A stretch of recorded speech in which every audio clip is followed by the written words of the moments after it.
28 ফেব্রুয়ারি Iran ইসরায়েলের যুক্তরাষ্ট্র যুদ্ধ শুরুর পর থেকে এই পর্যন্ত 4 দিনে ইরানে নিহত হয়েছে 1097 জন বেসামরিক।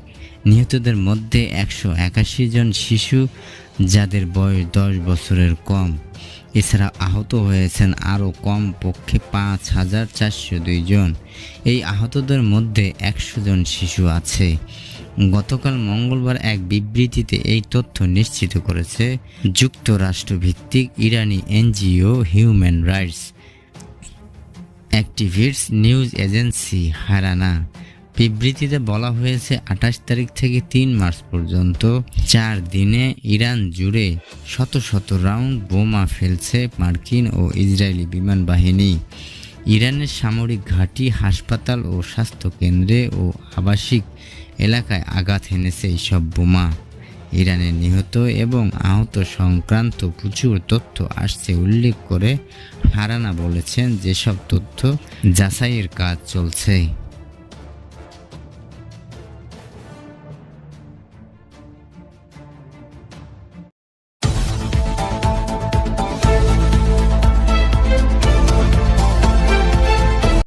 গত 4 দিনে আরব সাগর, হরমুজ প্রণালী এবং ওমান মহাসাগরের অভিযান চালিয়ে ইরানের নৌবাহিনী একটি সাবমেরিন এবং 17টি যুদ্ধজাহাজ ধ্বংস করেছে মার্কিন বাহিনী। যুক্তরাষ্ট্রের প্রতিরক্ষা বাহিনীর কেন্দ্রীয় কমান্ডার স্টেমকম এর অন্যতম মুখপাত্র অ্যাডমিরাল ব্র্যান্ড কুপার নিশ্চিত করেছে এই তথ্য। গতকাল সামাজিক যোগাযোগ মাধ্যমে এক্সে পোস্ট করা এক বার্তায় অ্যাডমিরাল ব্র্যান্ড কুপার বলেন, সহজভাবে বলতে গেলে যেসব বস্তু থেকে আমাদের লক্ষ্য করে আঘাত আসতে পারে আমরা সেগুলোকে হামলা চালিয়েছি।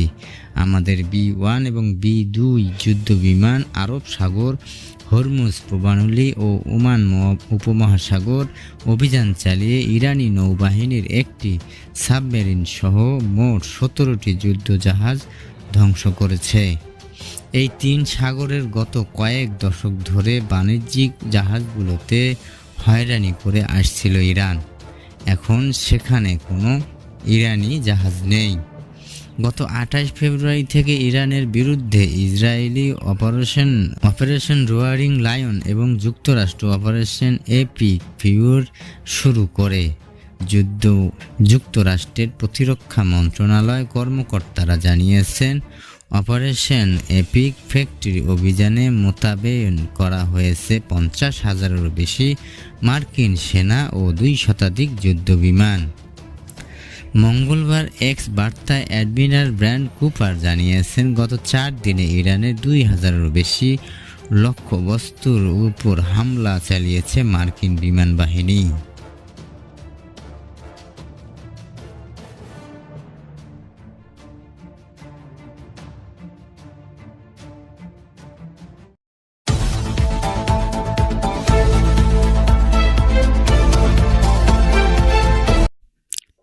চলমান আঞ্চলিক উত্তেজনা উল্লেখ করে পরবর্তী নির্দেশ না দেওয়া পর্যন্ত কুয়েতের মার্কিন দূতাবাসে বন্ধ রাখার ঘোষণা দেওয়া হয়েছে।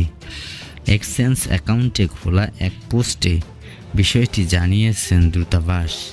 পোস্টে দূতাবাস বলেছেন, আমরা সব নিয়মিত ও জরুরি কনসালেশন অ্যাপয়েন্টমেন্ট আবেদন বাতিল করেছি। এছাড়া ইসলামাবাদে অবস্থিত মার্কিন দূতাবাস থেকে বর্তমান নিরাপত্তা পরিস্থিতি উল্লেখ সব ভিসা অ্যাপয়েন্টমেন্ট বাতিল করা হয়েছে। এর আগে সোমবার 2 মার্চ মার্কিন পররাষ্ট্র দপ্তর মধ্যপ্রাচ্যের বিভিন্ন স্থানে কুয়েত সহ আমেরিকানদের গুরুতর নিরাপত্তা ঝুঁকির কারণে বাণিজ্যিক পরিবহনের ব্যবস্থা ত্যাগ করার আহ্বান জানানো হয়।